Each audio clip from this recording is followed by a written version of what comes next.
ราบสวัสดีพ่อแม่พี่น้องชาวไทยทุกท่านเลยนะครับวันนี้ก็อยู่กับผมแฟรงค์พิกเซลนะครับวันนี้ก็จะมาสอนสร้างเรือแบบท่องเที่ยวเล็กๆกันเลยนะครับง่ายๆนะครับมาดูกันเลยนะครับก็รอสักครู่ครับพอดีเครื่องผมกาก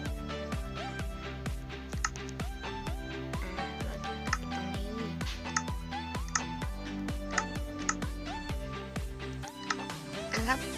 ของที่ต้องเตรียมมีแค่นี้ครับนี่เอากระจกไม่เอานี่ครับขนแกะสีแดงแล้วก็คันโยกแล้วก็อันนี้ไม่รู้ก็ตามมันครับทำมาอย่างนี้นะครับ3 บล็อกนะครับแบบนี้แล้วก็ทำแบบนี้ขึ้นไป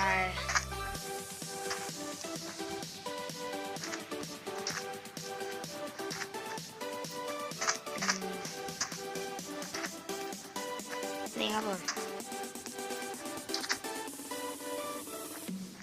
เอายาวอีกหน่อยแล้วกัน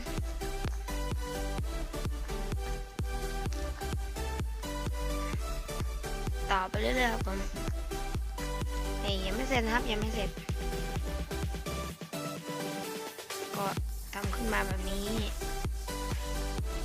4 บล็อกนะครับ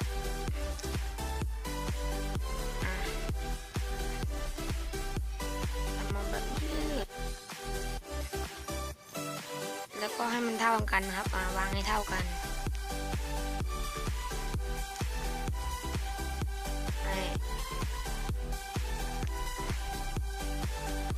เดี๋ยวเอากระจกด้วยดีกว่าครับน่าจะเวิร์กกว่ากระจกแบบนี้แล้วกัน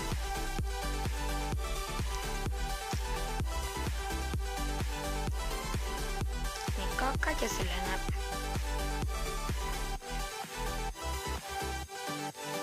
ก็เป็นวางคันโยก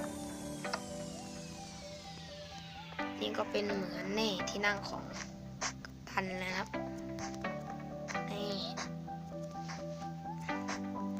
นี่ครับเท่านี้ก็เสร็จแล้วนะครับนี่ครับเรือของเราติดปีกได้เลยค่ะติดปีก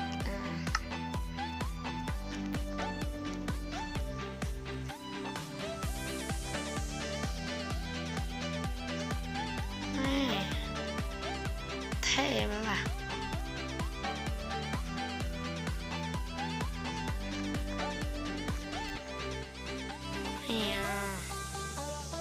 นะครับรูปร่างก็จะเป็นอย่างนี้นะครับก็เสร็จเป็นที่เรียบร้อยแล้วนะครับไม่เฟี้ยวทำล่ะ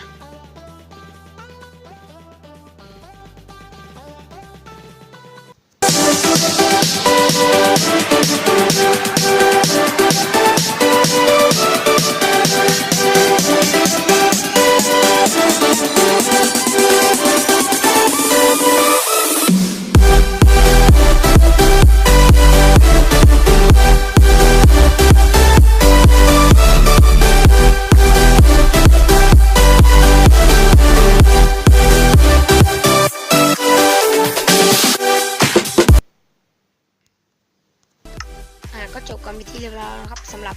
วิธีการสร้างเรือแบบท่องเที่ยวนะครับแบบติดปีกนะครับถ้าเขาชอบคลิปนี้ก็อย่าลืมกดไลค์กดแชร์กด Subscribe เพื่อเป็นกำลังใจผมในคลิปต่อไปด้วยครับสำหรับวันนี้ก็คงจะต้องบ๊ายบายสวัสดีครับบ๊ายบายไปล